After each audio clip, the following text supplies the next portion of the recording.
Now, there's a roving mic, so can you please, wave frantically if you have a question, so that the mic finds its way to you. Who's going to go first? If you could also please identify yourself. Yeah, thank you. Hello, Alexandra. Thank you for coming here. It's Mike speaking. Oh, it's God. I can't see. I am a Zimbabwean, and I'm intrigued at your accent. I'd just like to know, when does it change from a Zimbabwean to a new kind of... And what do you think your accent is now? Is it British or American or somewhere in between? Do you know, my poor mother spent most of our childhood trying to... She's from Kenya. My dad's British. And they were terrified I was going to have a Rhodesian accent. So they planted me in front of the BBC World Service because she said, otherwise I sounded like a chipmunk. And so I had two accents. I had one for school and one for home. And at home I spoke with an English accent. And I didn't say toilet. I didn't say serviette. I said napkin. I didn't say settee. I said... just all these... God, it was my... In fact, that's why I can't count, actually. I was so busy trying to keep this vocabulary in my head of what was, you could say or couldn't. You couldn't say mantelpiece, you had to say chimney piece. And then I got to Chancellor, and if you said loo, they said that wasn't polite. So I went to boarding school. You had to say toilet. And then also the kids beat the crap out of me for having an English accent. You're a bloody pom. So I quickly developed a very strong Rhodesian accent. And then I married a United States citizen, I hasten to add, because if you say American, someone from Canada will throw a maple leaf at you.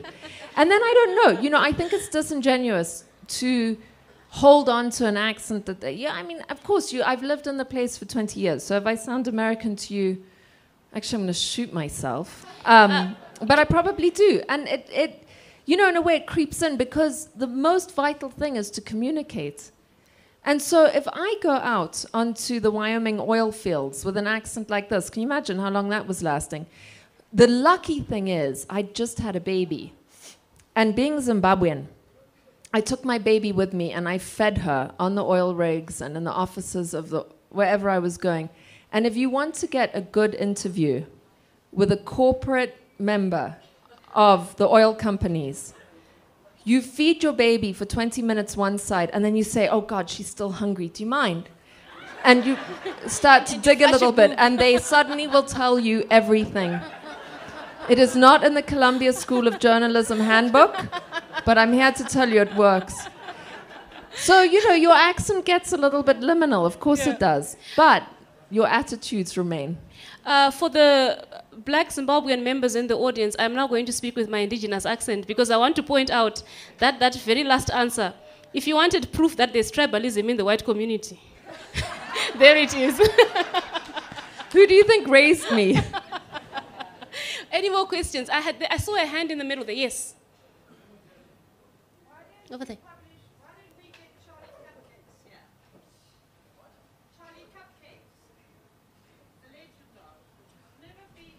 The Legend of Charlie Colton H. Cupcakes. Bryant. Thanks, Zimbabwe.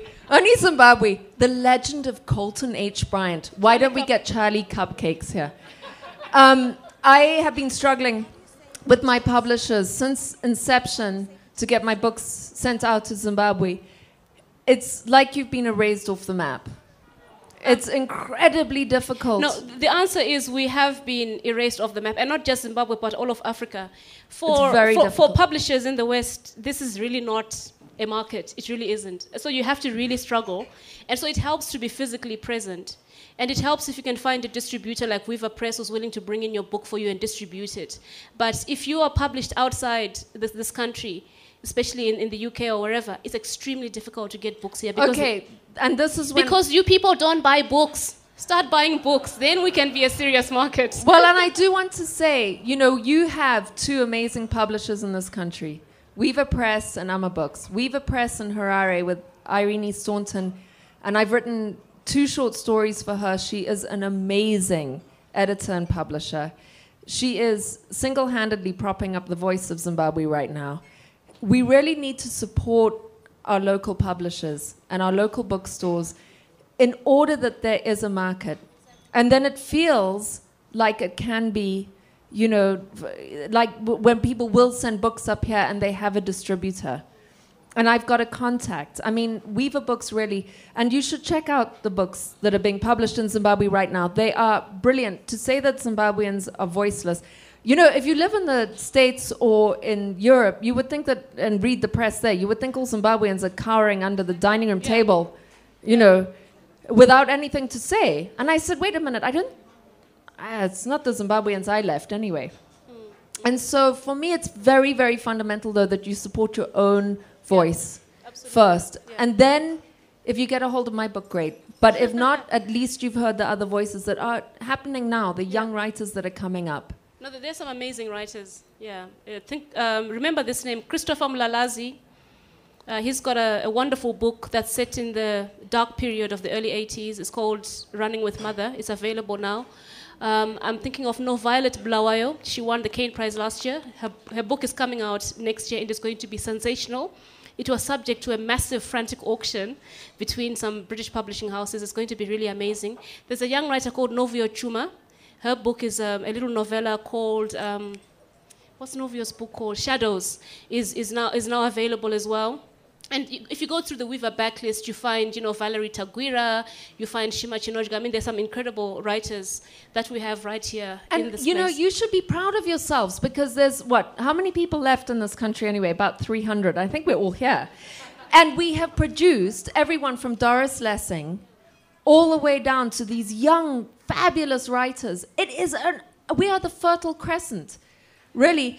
And I mean, think about anywhere else where that level of writing is being produced. It's not available. And so you're responsible. Read the books. Yeah.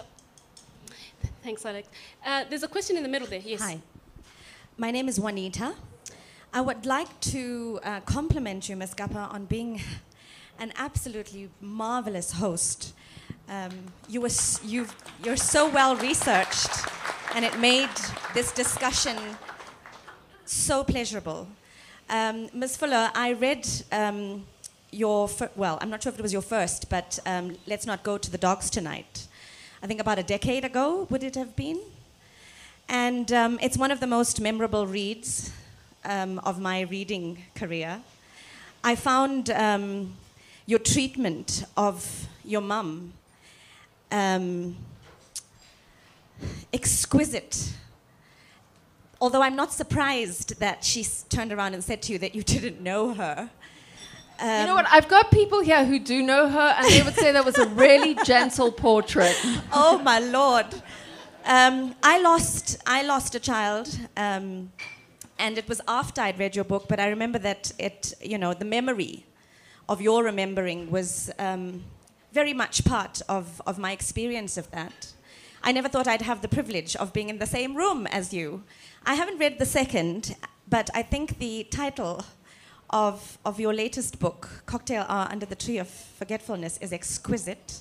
So I can't wait to read it. I know I'm going on, I'm nearly finished.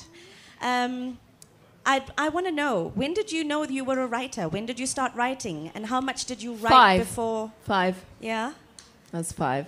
Okay. That's actually quite late because... No, that's really late because haven't you read these absolutely annoying interviews with authors who say, I knew that I was born to write as soon as I drew my first breath. And you sort of think, get over yourself, So 5 is pretty late. I'm really... Well, I mean, it had to do with the fact that was when I went into kindergarten and my mother was getting these correspondence courses and throwing the math packet over her shoulder. And so actually, I thought I was going to be a vet, but I drank too much at Arundel. And so science was a bit baffling to me. For me, my mother's story, she's so complicated because for her, books were incredibly important. So I remember having to come up to Harare to go to the dentist. And your big treat, anyone else's big treat would be, my mother's big treat was to go to the secondhand bookstore, mostly for her. And so you bleeding gums, and you're trailed around the secondhand bookstore there by Meikle's Hotel. And for her, very early on, I admired my mother. She was such a pivotal person in my life. But for my mother, books were as sacred as dogs. And the two went hand in hand. And she made it seem to me from a very young age that to be a writer was the most high calling. You know how they say New York Jew mothers always want their son to be a doctor or a lawyer? For me, the equivalent was be a writer.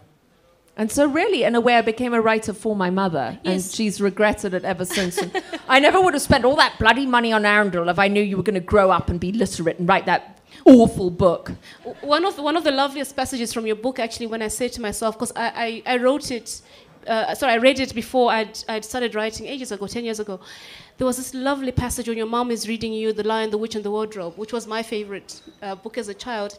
And Narnia feels much more real to you with all that snow than this blazing summer outside.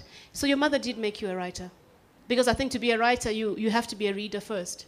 Oh, yeah, absolutely. And that's what worries me, actually, about the book market in Zimbabwe, is unless people are reading, how do you learn voice? How do you learn, and how do you learn the courage of voice? Because I think that you have to be pushed. It's not an easy thing. And I think that you have to be pushed to be that. Look, and I think it's okay as a writer to make mistakes, to write a crap book once in a while. Because it is very necessary, I think, to experiment and to make mistakes and to make fundamentally beautiful mistakes. Except, of course, now the publishing world is such that you're not allowed to make those mistakes. Baby, there's online publishing, and that's changing everything. Yeah. Any more questions? Yes, there's a question there. I've got a comment. I think that's, I've got a comment. Uh-huh. It's only about the writing space and the book space. I mean, this place is called the Book Cafe. It's lovely to have you here tonight and 2 writers here tonight. And watch that space over there, because that's where you can all come and buy books within 2 months. Yay. Your books will be there through that door. That was Jackie Kahi. She is bringing the book back into the Book Cafe. There's a question right at the back there. Is that Shima? Yay, Shima! Thank you. My name is Shima Chinojga, and I'm Petina's friend. Are we friends? Yes, we're best of friends. Okay. I've ambivalent feelings about the composition of this audience. I think we need to come down and be frank and talk. I'm kind of surprised we have such a huge audience. And this is the first time I'm seeing so many white people in the Book Cafe, and that's beautiful. But it does say a lot about the state of things in this country. And I think it's time we talked about Zimbabwe and art and what our past and what our history means for us as writers. I'm a writer myself. Let me take you back a little. I grew up with Sir Desmond Ladner Buck. Who remembers that person? It's the Minister of Home Affairs. Yes, whatever. It was law and order. Law and order, that's right. Yeah. And I got kicked out of Goromonzi for marching against the call-up of black students in 1975. And I went to UZ and did an English honors course. And while we were studying Wordsworth, nature, poetry, and all that stuff, and we were imitating Philippa Berlin.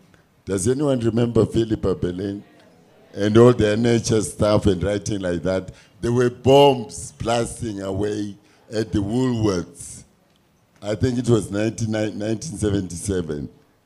Now all I'm saying is there's this past that we need to come to terms with. And we can sit here and joke and laugh about accents and all that. But I'm interested in finding out what it means to Alexander to be white and to be on the other side of the stick. In 1977, I was black. I wrote You in the Morning. Macmillan sat on it for 5 or 6 years because blacks weren't supposed to write in English anyway. And blacks didn't have a voice. Now, what does it mean now to be a white writer and to be in the minority and to be... I know Peter Gordon tried it in Mukiwa, But what does it mean to be white and to be in the minority and to be in a kind of lager? I mean, in 1981, I started drinking in 81, and we took over the terrace cane. It was a white castle. You didn't go there. But then the whites retreated. And I don't know where they are. I'm surprised there's so many white people around me tonight. I don't know where the white people are in Zimbabwe. I don't know. Are they in Sam Levy or where are they? And they're black. They're black lagers as well, and yellow lagers. Yeah, Shima, we want to address your question, so I'm going to stop you there because I'm going to ask Bo to first. What does it mean to you to be a white writer? And can you try and address some of the racial politics? Yeah. I think that you make a very good point that one of the reasons why it was such a surprise to the white minority that independence happened the way it did was that the black voice had been suppressed for so long by the Rhodesian Censorship Board, and that it was considered that black African writers or Zimbabwean black writers would butcher the English language.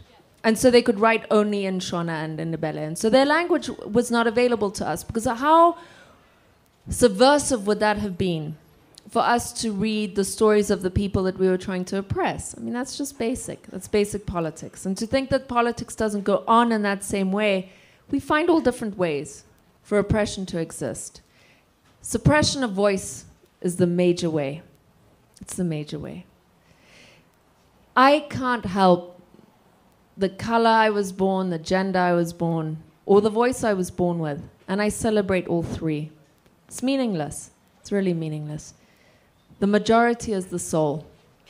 But if I was going to write only from the point of view of my gender or my color, it would be very limiting, and I think limited. But I also can't appropriate a voice I don't well know. And I think that that is very important to me. If I'd grown up Mashona, then of course if I'd grown up in a village rather than on a farm, then that's the voice I would know. So I do believe, in some ways, God, further confessions. You guys don't take this any further. I actually subscribe to the Buddhist theory that you choose the family you're born into, and in some way, you're then very responsible for that life. And so for me, it is taking responsibility for who I am. I can't go further than that. There are limitations to my gender and to all of those things, to my upbringing and so on. But I think that the key is to tell the truth and to court eviction from your tribe, whoever you are. I think labels are the most limiting things that we can do to ourselves. And we do labels because then I can put you over there and you can put me over here. If I say I'm a feminist, environmentalist, I don't know, born-again Christian, I'm in this club. And everyone else who doesn't have those labels isn't welcome toward me. What would it be? How raw and difficult is it to strip off your labels and to say, actually, at the deeper level, we commune together?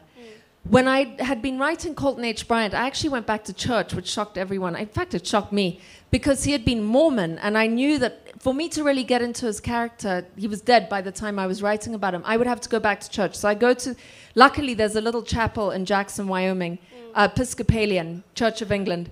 And, I like Church of England because they don't really, they're very polite. They don't mention God too much. And they just tell you what salad fork you should use. And, but after several months of this, the priest said to me, you never come up and get communion, and I think you should do it. And I said, well, it's 8 o'clock on Sunday morning, and you guys are talking about blood and flesh, and I'm always hungover, and it's a bit much. And he said, no, then you don't get the point of communion. You should come up and get communion. So, this is race and politics and everything, and gender, and whether you agree with homosexuality or not. It's all the same thing. It's how open you are. So the person who most opposed me on the oil field, then you might be more comfortable for Alexandra's natural audience. And I understand where that debate is coming from in this country. and it's not white people, right? But I cannot emphasize this enough. I love my readers, I love all of you. I am never going to address an all-white audience in Zimbabwe, never again. I can do it in Sweden, yes, but I will not do it in Zimbabwe. And I think it's really, really important, and I'm so glad, Shima, you raised that point, because we have to confront our racial politics head on. And this is one of the things we're trying to do with the Book Cafe. We're trying to have these difficult conversations. We're trying to have these difficult conversations. Why is it, for instance, that you don't find white people watching football, but you find white people watching cricket? It can't be just about culture. They love being bored. Right.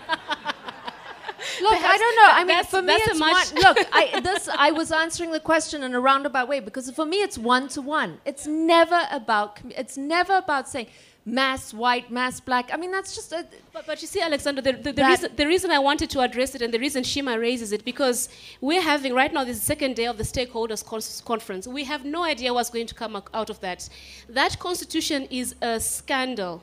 It is an absolute scandal. You cannot have a constitution like that in any country in 2012, right? But the sad thing is, it could actually get worse. So it is important for us not only to debate the constitution itself, but all the issues around it. And I'm sorry, we have not addressed race in this country. We have not. And we are going to do it at the Book Cafe. Watch this space. I think that, okay, so I'm now on two sides of the issue with this guy who's on the one side of oil, I'm on the other side. I go up to take communion, and I kneel, before I trot up the aisle, I kneel down. Before I know, I've already knelt down. This guy who's on the opposite end of my ideology, because that's effectively what racism is. I suppose that because you're of a different color than me, we have a separate ideology, which is rubbish. So he kneels down next to me, and I thought, oh, this is going to prove whether or not God exists, because the wafer's going to come round, and if he chokes on the wafer and I don't, my God wins. If it's the other way around, his God wins. Fair. Neither of us choke on our wafer. We both managed to... I take a bigger slug of wine than he does, but I have genetic imperative. And, you know, at the end of that session... And believe me, race is always with me, because I was raised as a racist. And then it was drummed out of me. And I don't know that you ever lose racial awareness. And I think that's a tragedy. Because you're not born racially aware, you are made racially aware. There's nothing wrong with racial awareness. It's when you discriminate on the basis of that awareness. That's right. That's right. The problem arises, or you know, discriminate on the basis of anything, on your gender or whether your sexual preference or anything. For me, and you'll hear some people say, "Well, I'm not racist, but oh my God, I can't stand homosexuals." And you know, you're like, "Oh, for God's sake, you know, just get over yourself. I'm too exhausted. We've got climate change." And you know, so I think that I think in some ways I've been. And no, I mean, I'm not saying that your question is small. I think I've been through it for 12 years in the States, where they so haven't resolved their racial question. They got a black president, now they're trying to prove he was born on the moon or something. You know, they are so frightened of his color. They say all this other stuff, but really it's racism, dressed up in another so you can make words around whatever it is, but race, you know, it's certainly, of course it exists. We're more comfortable around people who have the same cultural background as us. However, the longer we live together, the more our cultural experience is shared. Exactly. And I don't feel a stranger from you. You might feel a stranger from me. Oh, God, no. So, you know, I mean... You're like all the lunatics I grew up with. So on some level... You know, we disprove that point. As the younger we get, then it's more and more and more comfortable. And the thing that I loved at the end of this whole church experiment that I had only lasted 3 minutes, but there was the prayer of St. Francis of Assisi, which ends with this: may you be crazy enough to believe that you can make a difference in the world where it most matters. Now, for me, that is about making a conscious effort to being more open and awake all the time. And being awake is incredibly painful. I think on that beautiful note, we're going to close the evening. One last thing I wanted to do was to read out all the messages of support and all the love you're getting from all your different fans who are writing onto my Facebook page. But I would just talk about two people and do some serious name dropping. Vika Swaroop sends his love, as does Jenny Chris Williams from South Africa. Ladies and gentlemen, I think we have to stop here. Please, a round of applause for Bo.